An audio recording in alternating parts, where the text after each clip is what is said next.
Welcome to the Lost Coast. In this tour, we'll be talking about a new graphics technology we've been developing called High Dynamic Range, or HDR for short. We'll also be giving you some insight into the design and production challenges we faced during the construction of the Lost Coast. It appears that you either have HDR disabled, or your video hardware does not support HDR. You're still welcome to take a look around the level. First, a quick explanation of the commentary system. To listen to a commentary node, put your crosshair over the floating lambda symbol and press your use key. To stop a commentary node, put your crosshair over the rotating node and press the use key again.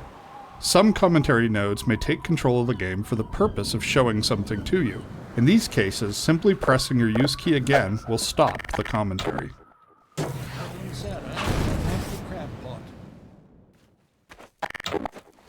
With conventional rendering, seen here on the left, if something on the screen is 20% reflective, like the wet sand, then the maximum reflected brightness could only be 20% of the maximum brightness of your monitor. HDR's more accurate simulation of light ensures that the sun's reflection on this wet sand appears as it would in the real world, which could potentially use 100% of the maximum monitor brightness. HDR uses bloom to simulate light that is beyond 100% of a monitor's maximum brightness.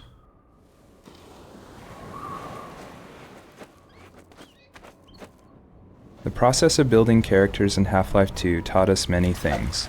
By the end, we believed we... When the art team started to think about a location that would demonstrate the power of HDR, a beach was one of the first choices we made.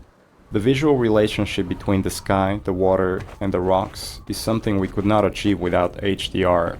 In order for high dynamic range to correctly simulate the light's interaction with the surfaces around you, like these wet rocks, we needed more precise information about the surfaces than we've had in the past. And now going forward, we're modeling textures in 3D packages to ensure that the physical information encoded in the texture allows HDR to correctly bounce light off the surface.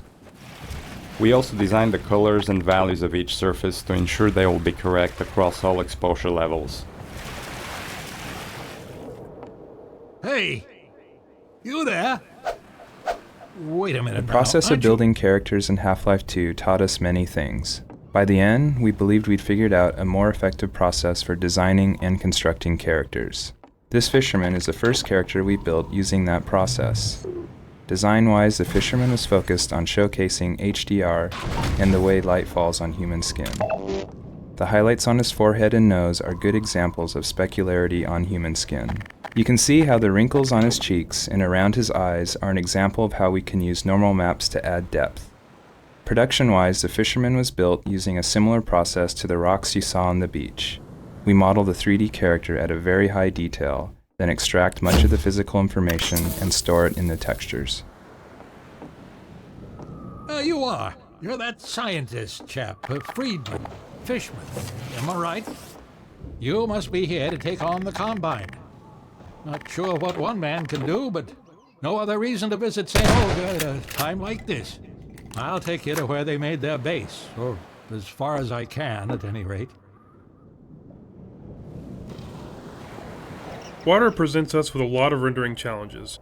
In fact, we have to render the scene 3 times. Once for the refraction of what's under the water, once for the reflection of everything above the water, and once from the player's view. You can see the reflection and refraction scenes in the 2 small windows on screen. In the refraction, we calculate per pixel how much water you're looking through to do a volumetric underwater fog to simulate particulate matter. For our full HDR solution, we had to go through the entire engine and modify every bit of code that calculated light and color. For example, these water reflection and refraction renderings had to be improved to support the full range of contrast values.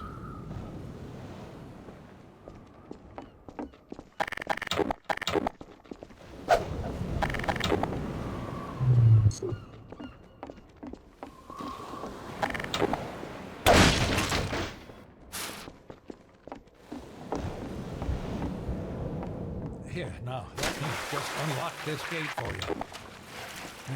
Got the key right here. There we go. Get along now, laddie. Destroy that gun and no dawdling.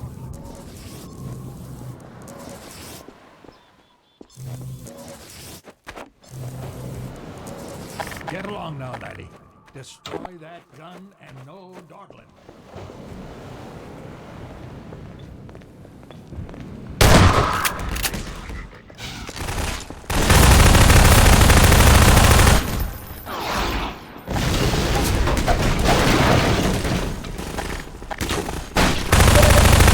Ammunition depleted.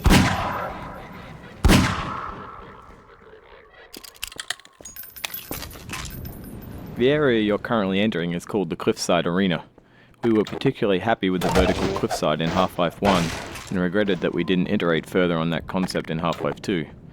Vertical space allows us to force the player to deal with threats from above and below. We find that players focus their view on the direction they're traveling, so by using a cliffside and having the player ascend it, we ensure that the player will look up and be prepared for enemies. If the player's path was to move past the bottom of the cliffside, it would be unlikely he would notice soldiers rappelling down from above. And dying from unknown threats never feels fair and certainly isn't fun.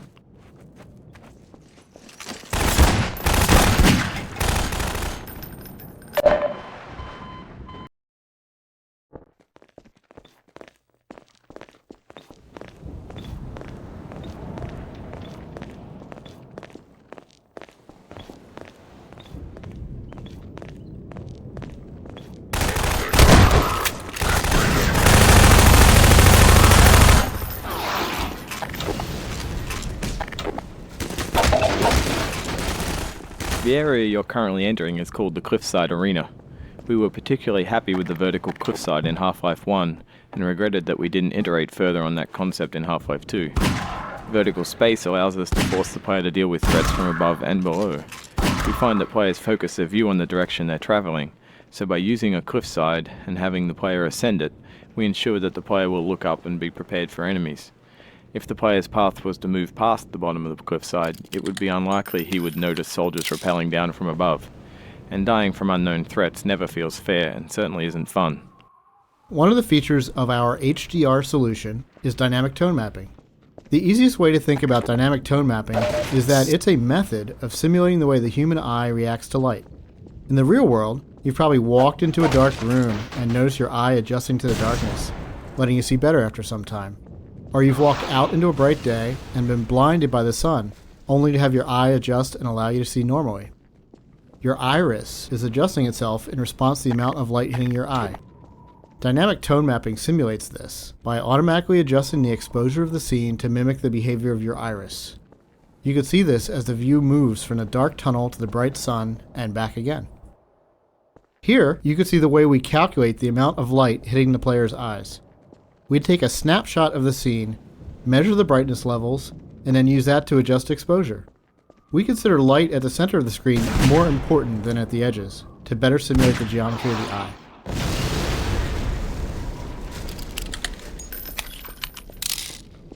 The courtyard in front of you is a space we call an arena. Arenas are built to hold the player for a period of time and usually contain combat or some other challenge. They often have multiple entry points for enemies, along with a gate of some kind to prevent the player moving on until the challenge has been completed.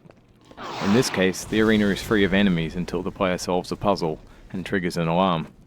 This is a method that allows the player to explore the arena and get a sense of its space before being forced to fight in it. It adds a sense of uneasiness to the player who's expecting to be attacked now that they've reached the goal set for them at the start of the map. The break in the action here is also a crucial part of the level's pacing. It allows the player to recover and explore the world a little after being attacked on the way up the cliffside. The source engine supports a wide variety of shaders. The refraction shader on the window here requires us to copy the scene to a texture, refract it, and then apply it to the window surface. To fully support HDR, every shader in the engine needed to be updated, so this refraction shader was improved to support the full range of contrast. If you viewed the sun through this window, it would be refracted correctly.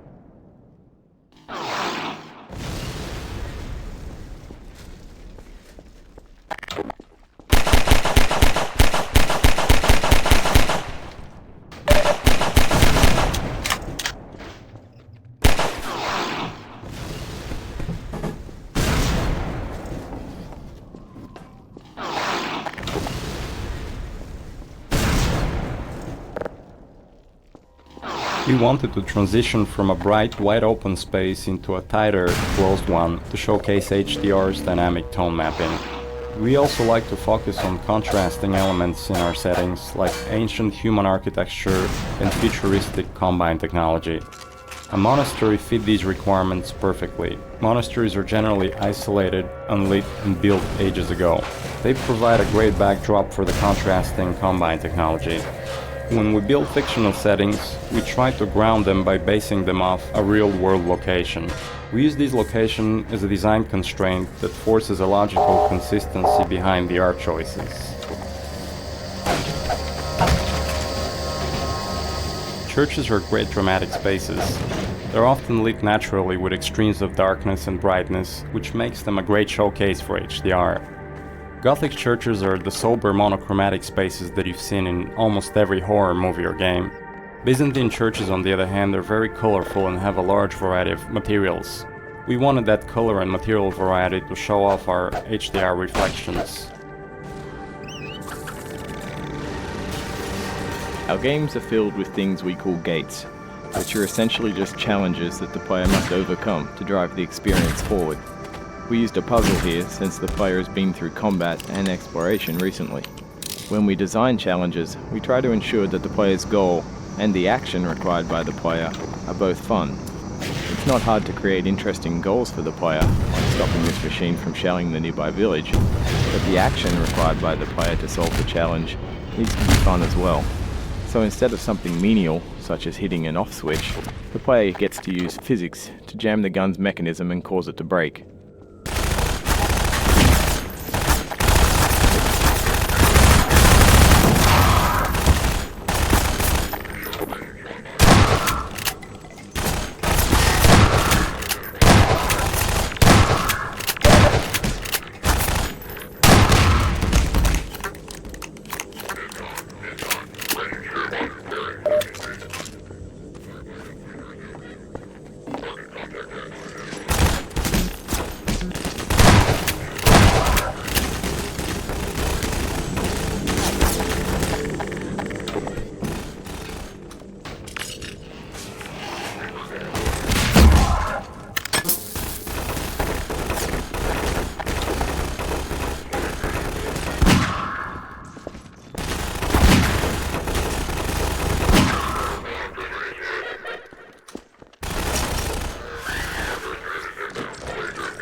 This marks the end of the Lost Coast tour. This has been an experiment on our part to see if our community would find it interesting to learn more about our development process. As always, we're interested in your feedback. I can be reached at gaben, Gaben, at valvesoftware.com. If people like this, we'll keep producing this kind of content for all of our games going forward. Thanks for listening.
goods did it, lad.